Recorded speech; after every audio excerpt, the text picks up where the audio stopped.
দৈনিক জীবনে আমাদের মাছ মাংসের পাশাপাশি সবজিরও প্রয়োজন হয়। এখন বাজারে দ্রব্যমূল্যের দাম খুব চওড়া, তাই সমস্ত সবজি হয়তো সবার পক্ষে কেনা সম্ভব হয় না। তাই পটলের দাম একটু কম আছে, তাই সবাই হয়তো পটল কিনে আনে, কিন্তু রান্না করলে খেতে চায় না। পটল যদি আমরা শুটকি দিয়ে ভালো করে রান্না করি, তাহলে ছোট বড় সবাই খাবে এবং পছন্দও করবে। আসসালামু আলাইকুম। আমি এখানে কিছু পটল আর আলু একসাথে কেটে ধুয়ে পরিষ্কার করে নিয়ে আসলাম। পাশাপাশি কিছু উপকরণও নিয়ে নিলাম। এখানে আমি কেসকি শুটকি নিয়ে নিছি।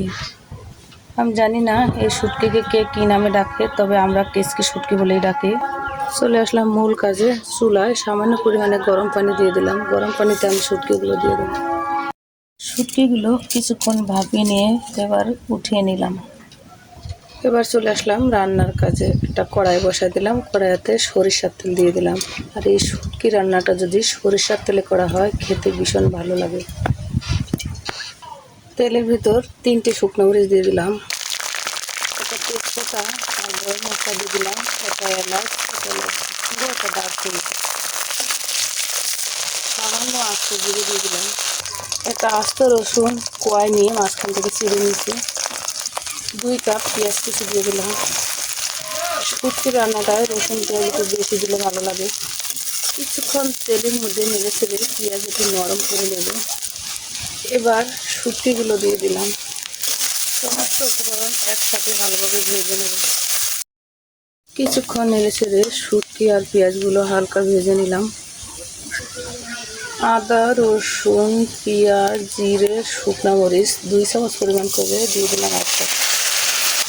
পরিমাণ মতো লবণ দিয়ে দিলাম। 1 চামচ হলুদের গুঁড়া দিয়ে দিলাম। নেড়ে চেড়ে মশলা কষে নিলাম।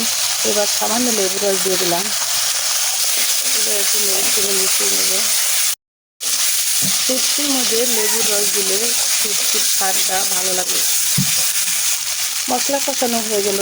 এবার দিয়ে দেবো কেটে রাখা পটল আর আলু পটলগুলো নেড়ে চেড়ে মশলার সাথে মিশিয়ে নিলাম। এবার চুলার আঁচ লোতে রেখেই উপর থেকে একটা ঢাকনা দিয়ে 5 মিনিট সিদ্ধ করে নেব। আসলাম 5 মিনিট পর ঢাকনা উঠিয়ে নিলাম। আলু পটল থেকে যে পানি বের হয়েছে পুরোপুরি শুকিয়ে গেছে। শুটকির যেটা সুঘ্রাণ ভেসে আসছে, মনে হচ্ছে ভাত ছাড়াই খাওয়া হয়ে যাবে। এভাবে যদি আমি আমার ঘরে শুটকি দিয়ে যে কোনো রান্না করি, আমার বাচ্চারা খুব তৃপ্তি করে খায়। ওদের কোনো আর তরকারি লাগে না। আর বাটি দিয়ে 1 কাপ পানি দিয়ে দিলাম ভালোভাবে সিদ্ধ হওয়ার জন্য। এবার উপর থেকে একটা ঢাকনা দিয়ে আবারও 5 মিনিট সিদ্ধ করে নেব। ফিরে আসলাম 5 মিনিট পর ঢাকনা উঠিয়ে নিলাম। ঝোল শুকিয়ে মাখা মাখা হয়ে গেছে। এবার উপর থেকে সামান্য কিছু ধনিয়া পাতা কুচি দিয়ে দিলাম। ধনিয়া পাতা আমার খুব ফেভারিট। যে কোনো রান্নাতেই আমি ধনিয়া পাতা ব্যবহার করি। পুরোপুরিভাবে রান্নাটা হয়ে গেছে। এবার উঠিয়ে নেব।